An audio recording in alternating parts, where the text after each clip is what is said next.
నారాయణపేట బంగారు నగలకు త్వరలో భౌగోళిక గుర్తింపు లభించనుంది. దీనికి 150 ఏళ్ల చరిత్ర ఉంది. ఇక్కడ ప్రతి సంవత్సరం 1000 కోట్ల వ్యాపారం నడుస్తుందన్నమాట. నారాయణపేట అంటేనే మొదటగా గుర్తొచ్చేది చేనేత చీరలు. వాటికి పేరు ఎంత ఉందో అలాగే స్థానిక బంగారు నగలకు కూడా అంతే గుర్తింపు ఉంది.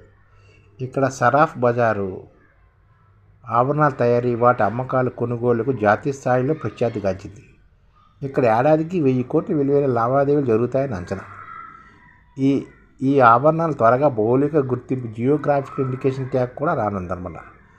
నారాయణపేట బులియన్ మర్చెంట్ అసోసియేషన్ దాదాపుగా 150 ఏళ్ళ చరిత్ర ఉందన్నమాట. దీనికి కర్ణాటక, మహారాష్ట్ర నుంచి కూడా వినియోగదారులు ఇక్కడికి వచ్చి నగలు కొనుగోలు చేస్తుంటారు.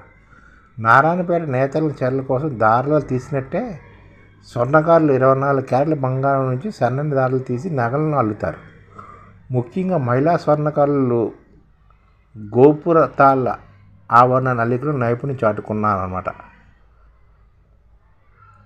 అలాగే వంకీలు,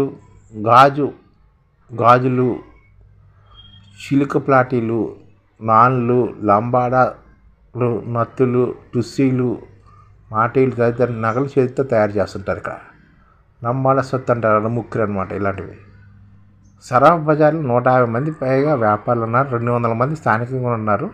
70 మంది బెంగాలీ స్వర్ణకారులు కూడా ఉన్నారన్నమాట. ఇక్కడ జిఐ గుర్తింపు వస్తే నారాయణపేటకు ప్రపంచ ప్రఖ్యాతి గుర్తింపు లభిస్తుందని Narayanpet bullion merchant association chief చెప్తున్నారన్నమాట.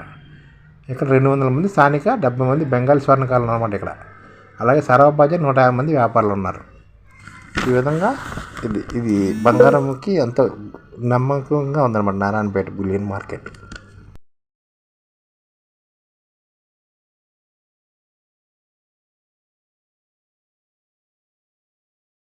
ఈ ఛానల్ ముఖ్య ఉద్దేశం ఏంటంటే మన తెలుగు రాష్ట్రాల్లో 1 కోటి మందికి సంఘటిత రంగాల్లో ఏ విధంగా ఉద్యోగాలు ఇవ్వవచ్చు, కనీస నెల జీతం 30,000 వరకు ఏ విధంగా ఇవ్వవచ్చు, ఏ విధంగా చేస్తే ఉద్యోగాలు సృష్టించబడతాయో వివరిస్తూ ఈ ఛానల్ వీడియోలు వస్తాయి.